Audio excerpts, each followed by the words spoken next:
I'm Chen Nian. Everyone calls me Nian.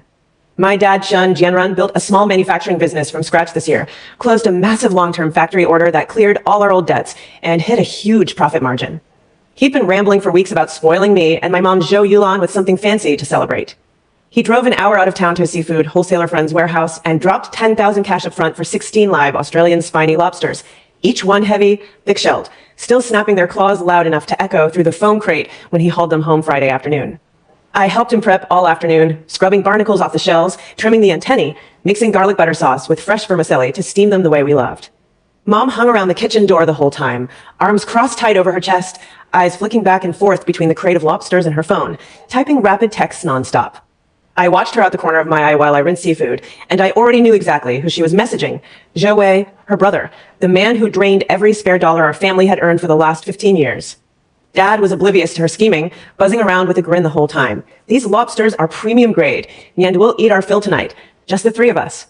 No rushing. No guests popping in unannounced. He clapped my shoulder, wiping seafood juice off his apron. I've worked my fingers raw for 2 years for this win. We deserve a quiet, nice dinner without outside chaos. I nodded, but my gut twisted.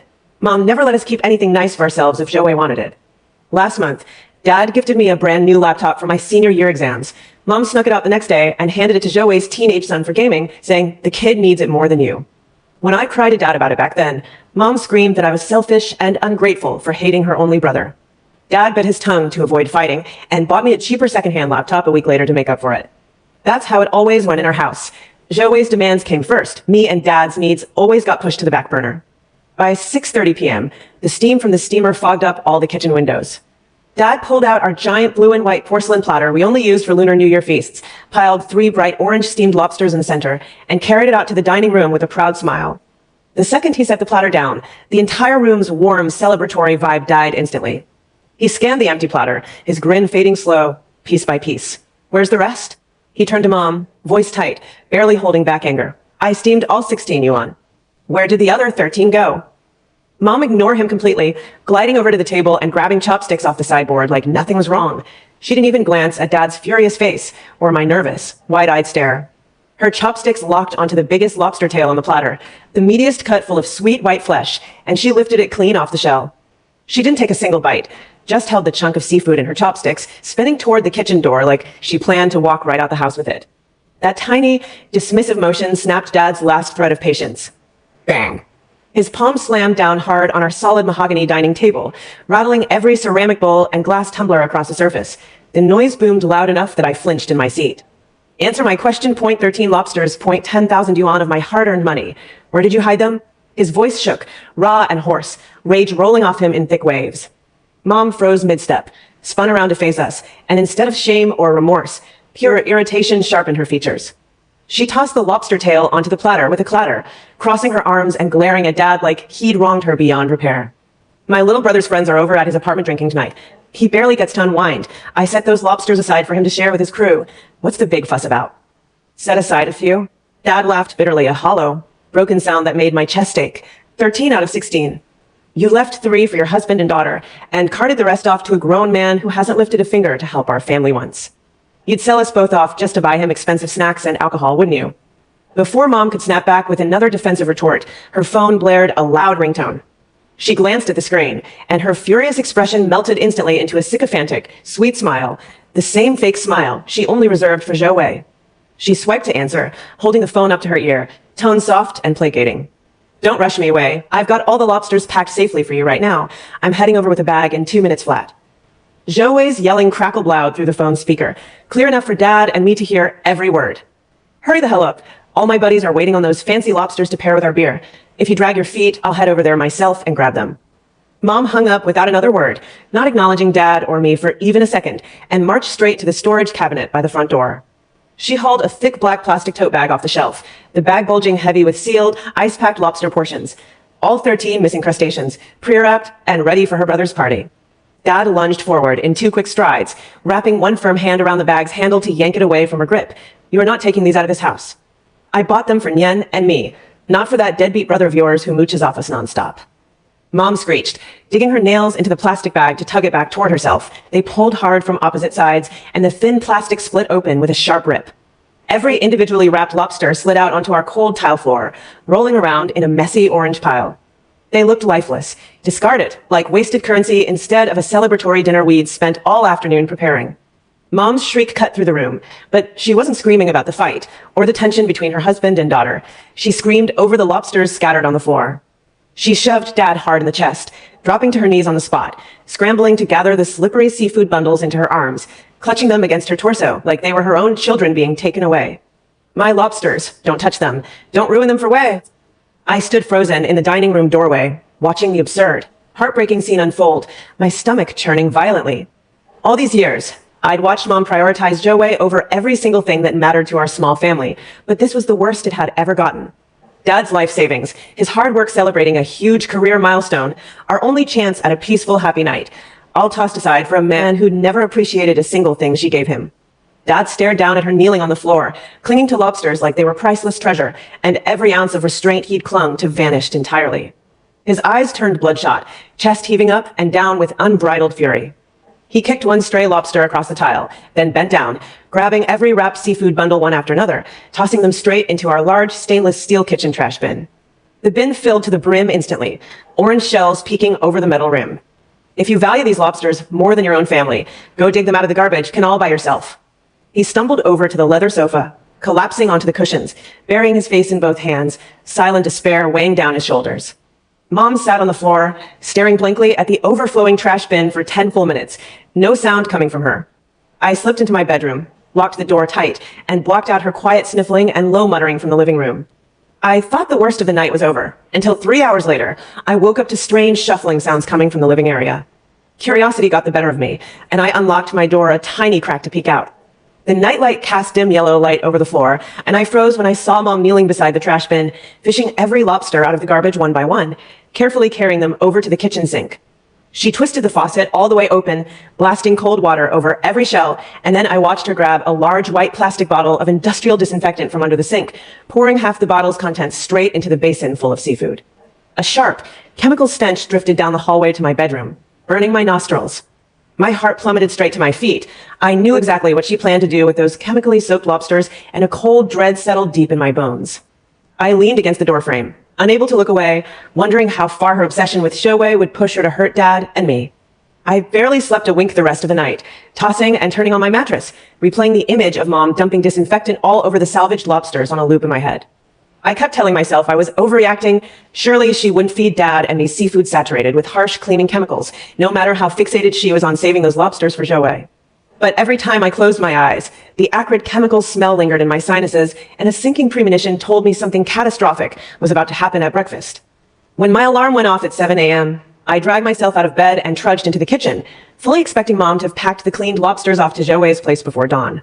Instead, she stood at the stove stirring 2 bowls of thick white congee, sunlight streaming through the window catching bright red lobster meat scattered across the surface of each bowl, topped with chopped green scallions. Her movements were slow, deliberate, and when she spotted me in the doorway, she pasted an unnervingly gentle, warm smile across her face, fake warmth that made my skin crawl. Morning, Nyan and I cooked lobster congee for you and your dad to replenish your energy after last night's messy fight. She carried both steaming bowls over to the dining table, setting one directly in front of my seat, the other for Dad's usual spot. She grabbed a wooden spoon and pressed it into my palm, her gaze heavy and demanding, like she expected me to dig in immediately and praise her cooking. Eat up quickly. The lobster meat's fresh and tender. It's really good for your exam stamina. Dad walked into the kitchen a minute later, dark circles under his eyes from zero sleep, his face hard and unyielding. He pulled out his chair but didn't touch the spoon resting beside his bowl, just stared at Mom without speaking a single word. I sat down stiffly, staring at the chunks of lobster floating in the congee, my throat tight with nausea. The sweet seafood aroma clashed with a faint, underlying chemical tang I could still pick up, even through the steam rising from the hot porridge. Mom tapped my bowl lightly with her knuckle, pushing it closer to my chin. Don't be stubborn, Yen. I worked hard to fix this breakfast for you too after last night's argument. Why won't you try it? I forced myself to scoop a small spoonful of congee and bring it to my lips. The second the warm liquid hit my tongue, a bitter, numbing chemical flavor exploded across every taste bud, sharp and toxic, nothing like sweet lobster broth at all. My entire tongue went numb instantly, a burning sensation spreading down my throat. I couldn't hold it in. I leaned forward over the table and spit the mouthful back into a napkin, bending over to retch violently, my stomach convulsing like it wanted to empty entirely. Dad shot straight up out of his chair the second he saw me gagging, grabbing my bowl and lifting it to his nose to inhale the steam deep. His face drained of all color within 2 seconds, his hands tightening so hard around the ceramic bowl I heard it creak. Zhou Yulan, what exactly did you put in this kanji? His voice shook with raw terror, far scarier than the anger he displayed the night before. This wasn't rage. It was fear that his wife had nearly poisoned their daughter. Mom's fake soft smile vanished completely, her eyes darting side to side, unable to hold eye contact with either of us for even a second. She twisted the hem of her apron between her fingers, voice small and shaky, defensive before we even pressed her for an answer. Nothing weird at all. I just used the lobsters I pulled out of the trash bin last night. Did you wash them with disinfectant? Dad's question cut through the room sharp as a blade. Her shoulders slumped, and hot tears spilled down her cheeks, but there was no genuine remorse in her expression, only panic at getting caught red-handed. They were covered in garbage grime after falling in the bin, so I soaked them in disinfectant to sanitize the shells. I thought boiling them in kanji for 20 minutes would burn all the chemical residue off. It'd be completely safe to eat after cooking. Dad stumbled backward a full step, staring at her like he was seeing a total stranger standing in front of him, not the woman he'd loved and lived with for 22 years. He reached out and grabbed the front of her cotton apron, his knuckles white with tension. Boiling doesn't erase industrial disinfectant toxins. That stuff can cause permanent organ damage. It could have killed Mien and me. You risk your own husband and daughter's lives just to salvage lobsters you wanted to hand over to your foster brother. I watched her cry, and I scanned every inch of her face, searching for even a flicker of guilt over almost poisoning us. There was none. All I saw was fear of getting in trouble, frustration that her plan had backfired, and lingering resentment that Dad had thrown the lobsters away in the first place. In her head, Zhou Wei's desire for fancy seafood outweighed the safety of her immediate family, no exceptions. A bone-deep cold seeped through my entire body, starting at my toes and creeping up to my skull, freezing every warm feeling I'd ever held for my mother. Dad released his grip on her apron, stumbling backward again, putting a full meter of distance between them. He stared at her for a long, silent beat, and when he spoke, every syllable was clear, unshakable, final. We're getting a divorce. It was the first time he'd ever uttered that word out loud in front of me, after decades of swallowing his hurt and compromising to keep the household from falling apart. Mom's crying cut off mid-sob instantly, her head snapping up to glare at him. Within seconds, she dropped straight to the hard tile floor, throwing a full-on screaming tantrum, pounding her fists against the ground and wailing at the top of her lungs. You heartless bastard. I gave you a daughter. I ran this household for over 20 years, and now you want to abandon me over a few lobsters? You and Yen teamed up to bully and drive me to suicide, don't you? She shrieked vicious insults, every word designed to twist Dad's guilt and make him back down from the divorce decision. I leaned back against my chair, watching her dramatic meltdown with total emotional detachment. I didn't feel sad, angry, or pity, only hollow relief. Divorce wasn't a punishment for her. It was freedom for Dad and me, a chance to escape the endless cycle of sacrifice for Zhou Wei's endless demands. Dad's resolve didn't waver an inch, but he hesitated to file formal paperwork right away. Later that afternoon, he pulled me aside in my bedroom, voice worn thin from exhaustion. I don't want to rush into legal action if she'll calm down and stop prioritizing her brother over us. I'm scared she'll do something reckless and hurt herself if I push the divorce through immediately. I nodded, understanding his hesitation, even if I knew deep down the damage between them was irreparable, never to be fixed again. A week later, we received an invitation to Grandma Zhou's 80th birthday banquet, hosted at the most expensive 5-star hotel in our city. Mom cornered Dad the second the envelope arrived on our counter, badgering him nonstop for half an hour to hand over 30,000 yuan for a lavish birthday red envelope, bragging that the big cash gift would make him look generous and respectable in front of all her extended family. Dad caved and transferred the full 30,000 to her bank account, hoping the expensive gesture would ease the tension between them temporarily. That compromise would turn out to be the worst mistake he'd ever make and lead us straight to the second massive reversal that unraveled Mom's entire carefully constructed lie. Grandma's 80th birthday banquet arrived on a humid Saturday afternoon, the hotel's grand ballroom decked out in gold silk banners and fresh peach blossom centerpieces for the longevity celebration. Zhou Wei monopolized the entire head table, dressed head to toe in brand new designer suits with a shiny gold watch wrapped around his wrist, strutting around greeting every guest like he owned the venue. When our family walked through the ballroom doors, he barely lifted his gaze to acknowledge us, not a single polite greeting offered our way. Mom, meanwhile, latched onto Dad's arm tightly, parading him around every table to brag about how successful and wealthy her brother had become lately, urging Dad to take business lessons from Zhou Wei's so-called booming ventures. Every conversation at our assigned dinner table twisted into a thinly veiled attack targeting Dad. Mom rambled loudly about how selfless she was to constantly support her brother, then turned to passive-aggressive complaints about how Dad was too stingy to contribute to her family's needs. Her cousins and sisters jumped in immediately, echoing her bitter remarks, mocking Dad for hoarding his wealth and refusing to fund Zhou Wei's lifestyle. Dad gripped his wine glass, so tight his knuckles blanched white, his jaw locked shut, refusing to engage with their snide remarks to avoid sparking a huge fight in front of dozens of relatives. I couldn't stand the suffocating, hostile atmosphere any longer, so I excused myself to walk to the restroom at the far end of the hotel hallway. As I passed a half-open private side banquet room, lo, smug voices drifted out through the crack in the door. Zhou Wei and his wife, talking without any filter, completely unaware I was standing outside listening. His wife laughed, a sharp, satisfied sound. That designer suit and watch you're wearing today cost a fortune, right? Your sister footed every bill, didn't she? Zhou Wei huffed dismissively, like the money meant nothing to him. Obviously, all cash from Yulan. Even Grandma's 30,000 yuan birthday red envelope came straight out of her husband's pocket, not mine. Even better, his wife replied, tone dripping with greed.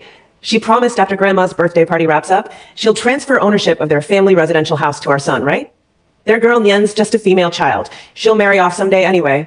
All that property should belong to our boy, no question. My blood ran cold in my veins, every muscle in my body locking up rigid. Our house was Dad's only inheritance from his late parents, the only permanent home we'd ever owned, the foundation of our entire lives. Mom planned to hand it over to Zhou Wei's son without a single word of consultation with Dad or me. I stumbled back from the door, lightheaded with shock, and hurried back to our table, leaning down to Dad's ear to whisper every word I'd overheard word for word, quiet enough no one else could catch our conversation. Dad's entire body stiffened the second I finished speaking. He slowly lifted his head, sweeping his gaze across Mom's grinning, proud face and Zhou Wei's arrogant posture at the head table, and the last shred of patience he'd clung to for 20 years shattered completely. He lifted his full glass of strong baijiu, raised it high above the table, and slammed it hard against the marble floor with a deafening crash. The glass shattered into hundreds of tiny shards, silencing every conversation in the entire ballroom instantly. Every guest turned to stare at our table, confused and shocked by the outburst. Dad's eyes locked onto Mom's, voice low and razor-sharp, loud enough for every nearby relative to hear clearly. Zhou Yulan, your plotting is far more calculating than I ever imagined. On the drive home afterward, Mom ranted nonstop from the back seat, screaming that Dad had embarrassed her in front of every family member, ruining her reputation permanently by confronting Zhou Wei at the banquet. Dad slammed on the car brakes hard on the side of the road, tires screeching against the asphalt, twisting around in his seat to glare at her. He's brainwashed you into abandoning your own family for his greedy schemes. That house is my parents' legacy, the only stable home Nian and I have ever had. You will never sign it over to that leech of a man. Do you understand me? Mom froze, rendered speechless by his unbridled fury for the first time all night. Dad glanced back at me through the rearview mirror, his expression softening slightly despite the rage still burning in his eyes. Nian, if your mom and I go through with a divorce, who do you choose to live with? I didn't hesitate for a single heartbeat. I'm staying with you, Dad. I watched his eyes glisten with tears in the mirror, a quiet bond solidifying between us that no amount of Mom's manipulation could ever break. Once we got back to our apartment, Mom flew into a destructive rage, tearing through every cabinet and drawer in the house, throwing clothes and household supplies across the floor as she screamed, demanding Dad hand over the official house property deed immediately. Grandma told me to transfer the house over fast before something goes wrong. Hand the red deed book over right now. Dad walked out of his home office holding a thin red booklet, tossing it hard into her outstretched hands. Take it. Go give it to your precious brother. Mom grabbed the booklet like a treasure, sprinting straight out the front door without a second glance, rushing to deliver the deed to Zhou Wei. The second the front door slammed shut behind her, Dad nodded at me, and I walked back to my bedroom, dragging a locked rolling suitcase out from underneath my mattress, pre-packed on Dad's instructions the morning before the birthday banquet, filled with the genuine official property deed, all our family bank deposit certificates, and every piece of Mom's in used gold jewelry she'd hidden away for years. We'd prepped for her scheme days in advance, fully anticipating she'd attempt to seize the house papers for Zhou Wei. The next morning, we scheduled an appointment with a divorce attorney downtown, who explained that if we collected sufficient proof of Mom repeatedly draining our joint marital assets to gift to Zhou Wei, Dad would be entitled to nearly all shared property in the divorce ruling. Dad began compiling every bank transfer receipt, cash withdrawal record, and text message exchange proving Mom's constant asset transfers to her brother, logging every transaction in a detailed digital folder as evidence for court. That evening, our home phone rang, Zhou Wei's furious shouting blaring through the speaker the second Dad answered the call. Chen Jianran, you played me for a fool. The property deed you handed Yulan is a fake copy. It's completely worthless for transferring the house. Mom's shrill voice cut through the phone right after him, venomous insults pouring out nonstop. You two traitorous monsters. You live off my family's kindness and refuse to share your assets with my blood relatives. Nien, you ungrateful brat. I wasted 18 years raising you just for you to betray me like this. Dad hit speakerphone, letting every hateful slur echo through the living room, recording the entire conversation on his cell phone as additional legal evidence. When Joey finished screaming his threats, Dad spoke calmly into the microphone, cold and unshaken. Every word you two just said is recorded audio for my lawyer to review in court. He hung up the phone without waiting for their reply, setting his cell phone down on the coffee table with a quiet, relieved exhale. The fight for our home and finances was already half won. 2 days later, Mom returned home after failing to transfer the fake deed, discovering all our real valuable documents, cash savings, and jewelry were gone. She descended into a wild rampage, tearing apart every closet and storage bin in the apartment, screaming and pounding on my locked bedroom door, demanding I hand over our hidden assets. While she kicked and yelled outside my room, an old faded leather photo album fell out from underneath a wooden storage chest she'd flipped over, sliding across the floor to my feet. I bent down to pick it up, flipping open the brittle yellowed pages, and a black and white vintage photograph slipped out onto the floor. The photo showed young Grandma Jo holding 2 swaddled infant babies in her arms. One baby's facial features lined up perfectly with Mom's infant face, but the second baby was a complete stranger. Nothing like Joey at all. I carried the photo over to Mom, holding it up to ask who the second child was, and the second her eyes landed on the picture, her face drained of all color, pure terror flashing across her features. She snatched the photo out of my grip instantly, tearing the fragile paper into dozens of tiny shreds and tossing the fragments across the floor, snapping at me to stop asking forbidden questions. Her over-the-top panic only stoked my curiosity tenfold. After she stormed out of the apartment to vent her anger to Joey, I knelt on the floor and carefully collected every torn photo scrap, piecing the image back together on my desk lamp that night.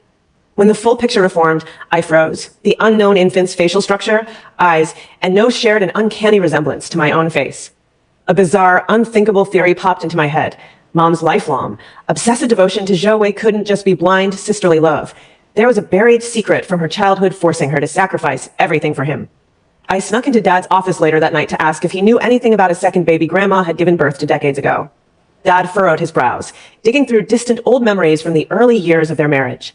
I vaguely heard village elders mention your grandma had 2 children once, but they said the second baby passed away from illness shortly after birth.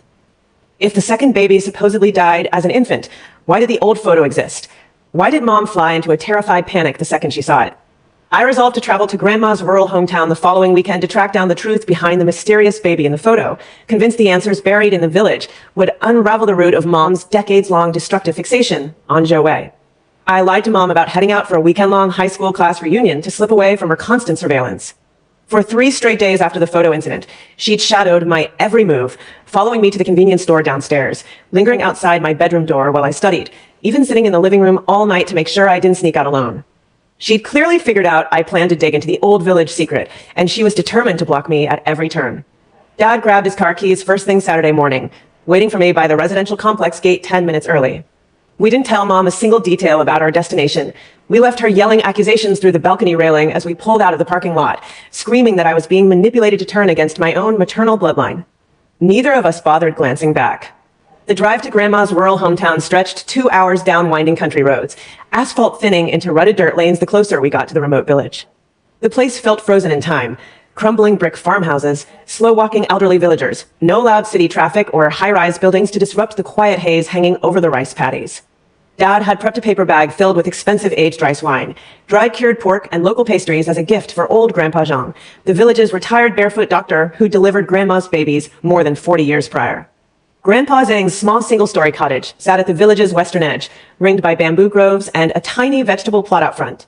We found him sitting on a wooden bench under a wisteria trellis, whittling bamboo strips into chopsticks, his eyes clouded with age, but his mind still sharp as a tack. Dad set the gift bag down beside his feet, poured 3 small ceramic cups of rice wine, and we sat with him for nearly an hour, making trivial small talk about crop yields, village migration, and Grandma's declining health before carefully steering the conversation toward Grandma's early pregnancies. Old uncle, I heard from folks back when Yulan and I first married that your old neighbor Zhou had 2 babies born all at once, a pair of twins? I've never gotten the full story straight on what happened back then, Dad said, swirling the wine in his cup, keeping his tone casual so Grandpa Jean wouldn't shut down the conversation out of reluctance to dig up buried history. Grandpa Zhang's whittling knife froze mid-stroke against the bamboo. He set the carving tool down slowly, let out a long, heavy sigh that carried 40 years of suppressed sorrow, and took a deep sip of wine to steady himself. Nobody in this village likes talking about that tragedy. IT broke your grandma's mind for years, he began, voice thin and graveled from decades of smoking pipe tobacco. Your grandma gave birth to a boy-girl twin set that winter. Yulon was the girl. The second infant was her biological baby brother. That little boy was sickly from the day he drew breath, weak lungs, constant fevers, couldn't keep down milk no matter what remedies I mixed up for him. Not even a month old, he caught a cold that turned into severe pneumonia, passed away in the middle of the night while the whole family slept. My hands tightened in my lap as I listened, every word sinking into my chest like cold stone. This was the half-truth Dad had caught wind of years ago, but it didn't explain Zhouwei's existence or the dual baby photo I'd recovered. I leaned forward, pressing gently for more details. What happened after the baby boy died? How did Zhouwei come into the family? Your grandma lost her only biological son, and she couldn't process the grief. She wandered the village every day holding a cloth pillow swaddled like an infant, crying for her baby, refusing to eat or sleep. Her mental state frayed thin enough the whole family feared she'd hurt herself. Grandpa Zhang recounted, his gaze drifting toward the distant river on the village's eastern border. 3 days after the funeral, your grandpa walked down to that river bend at dawn and found an abandoned newborn boy wrapped in a thin blanket, left on a rock beside the water. No note, no family, just a tiny, quiet infant that hadn't been there overnight. Dad's brows shot up, and I held my breath, already guessing where the story was heading. The whole Zhou family huddled together that night to make a terrible, permanent lie. Grandpa Zhang continued, shaking his head with bitter regret. They decided to lie straight to your grandma's fractured mind, tell her the baby they found by the river was her own son, that he'd come back after death. They hid every piece of evidence of the real twin boys' passing, buried the infant's small blanket and clothes deep in the hillside cemetery, and erased all mention of the child from village gossip as much as they could. To keep the lie consistent, they drilled Yulon on a strict set of rules starting when she was barely 5 years old. He paused, locking eyes directly with me, his expression grave. They told her every single day, your Real brother died young. This boy you're raising is a helpless orphan the family rescued. He suffered terrible abandonment, so you owe him a lifetime of care, every luxury you can scrape together, every scrap of money you earn. You have to compensate him for the life he lost without blood family, to make up for the son your mother lost. That message was beaten into her head nonstop, year after year, until she grew up believing it was her sacred life duty to sacrifice everything for the foundling boy they named Zhouwei. This was the root of Mom's self-destructive brother worship, not natural sisterly affection, but a childhood-long brainwashing cycle of manufactured guilt, a fake debt she'd spent 40 years forcing our family to pay off. My throat burned, thinking about the 10,000 yuan lobsters, the 30,000 birthday cash, the house she planned to hand over. The disinfectant-laced congee she'd nearly fed us all to preserve lobsters for him. Every reckless, cruel choice traced back to a decades-old family lie meant to soothe a grieving grandmother. I swallowed hard, pushing out the question burning on my tongue. Does Zhouwei know he's adopted, not blood-related? Has anyone told him the truth? Grandpa Zhang let out a sharp, scoffing huff, filled with contempt for the man my mother worshipped unconditionally. He's known since he was 14. A group of village teens mocked him by spilling the whole story during a fight down by the river. Instead of feeling grateful the Zhou family took him in and raised him as their own, he saw the secret as a permanent leverage point. He realized Yulon carried that programmed guilt deep in her bones, and he's exploited it every single year since then. Every time he needs money, fancy meals, cars, housing, he dials her up, plays the poor abandoned orphan card, and she drops everything to drain her husband's savings to satisfy him. He never felt a shred of gratitude. He just saw our entire household as an endless, free ATM machine he could milk dry. This hit like a freight train. Reversal number 3 landed hard. Mom's lifelong suffering wasn't just blind devotion. She was a trauma-brainwashed prisoner of a lie, and Zhouwei was fully aware of the deception, deliberately manipulating her manufactured guilt for his own greed. I'd spent years resenting Mom's cruelty toward Dad and me, but now I understood the twisted mental cage trapping her, yet understanding the origin of her behavior didn't erase the harm she'd inflicted on our family. Knowing she'd risked our lives over that artificial guilt still left me cold and furious. Dad sat silent beside me, absorbing the full weight of the village's secret, his jaw tight with a mix of sorrow and rage. We thanked Grandpa Zhang profusely, left the wine and cured meat as promised, and climbed back into the car for the long drive home. The entire ride back to the city, neither of us spoke much. The car cabin hung thick with a heavy, aching silence. When we pulled into our apartment complex parking lot as dusk fell, Dad finally broke the quiet, staring straight ahead at the steering wheel. I feel sorry for her, honestly. She's been fed that false obligation since childhood. No one ever stepped in to correct the family's lie. But pity doesn't erase the fact she threw our livelihood, our safety, our future away for a man who's been using her on purpose his whole life. We can't keep letting this ruin us. I nodded firmly, my mind already racing through a carefully constructed plan to unravel the 40-year lie at its source. Grandma, the woman the whole deception was created to protect. If Grandma faced the full truth of her dead biological twin son and Zhou Wei's manipulative greed, the foundation of Mom's guilt complex would crumble entirely. We couldn't reason with Mom alone. We needed to break the lie at its original creator to force her to confront reality. That night, Dad and I mapped out our strategy on my bedroom desk. We tracked down my university theater major classmate, a skilled method actor who specialized in playing elderly spiritual practitioners, to pose as a revered feng shui master for a visit to Grandma's rural home. We'd use Grandma's lifelong superstition around fate and ancestral spirits to lay out the full truth gently, then present the repaired twin baby photo to trigger her suppressed grief over her lost biological son. We knew Zhou Wei and Mom would rush back to the village the second they heard a fortune teller was digging up old family secrets, and their panicked reactions would expose every layer of their manipulation for Grandma to witness firsthand. A small, sharp twist of anxiety twisted in my stomach as I folded the pieced-together vintage photo and slipped it into an envelope for safekeeping. I knew once we pulled the curtain back on the family's decades-long fraud, everything would shatter irreparably. Mom's entire sense of identity revolved around her duty to Zhou Wei. Stripping that away would break her completely, and Zhou Wei would lose his lifelong cash cow overnight. But there was no going back. For Dad, for me, for the home and safety we'd fought to protect, the lie had to die.